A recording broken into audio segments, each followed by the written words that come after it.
Good morning guys, andito tayo ngayon sa boarding house ng isa nating kababayan. Wala daw power. Ayan, dito na tayo. Check muna natin itong line. May power naman.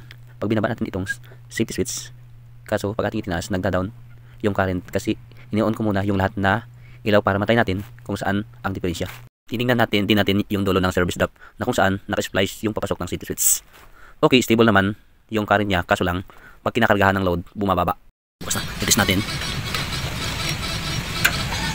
Ayos naman ang pasok ng kuryente dito. Ito 20. Baka may putol ito. Itong pa labas dito. May dugtong dito. Yan, may dugtong yan. Yung dugtong na yun.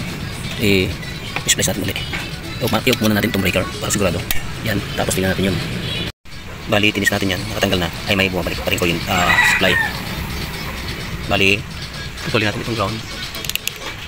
Iwan natin. Ayan, in-space ko na lahat to. So, in-space ko na lahat. Lahat na yan, binago ko. Tapos, i-on na natin. May bumabalik pa rin siyang power dito kasi nakadikit yung mga wire sa ano niya. I-on na natin. Yan. Yan, okay na ganyan. Supply, yan. Punta natin doon sa bahay. Sinsin na ako na. Punta na tayo sa bahay. Sana may power na. Kasi pag wala pa rin, mahirap na trace ang haba ng ano niya, wire kapag sa bahay. Tapos, marami pang nakapisa na mga wire. Yan, nakarulyo. Yan o. Yan yung inyo o. Yan o. Mayroon matrace kung may putol sa dito siya sa gitna kung may putol. Mayroon matrace. Sana may power na. O ayan, nandito na ulit tayo. Test ulit natin kung okay na. Ay, wala pa rin. Okay yung sa may paglabas ng metro. Kaso pagdating dito, wala talaga. Confirm guys, nasa linya ang may diferensya. Tara, tingnan natin.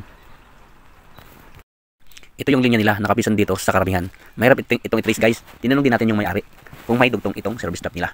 Meron daw ata. Saka ko na lang gagawin, medyo umaambon o ulan pa yata.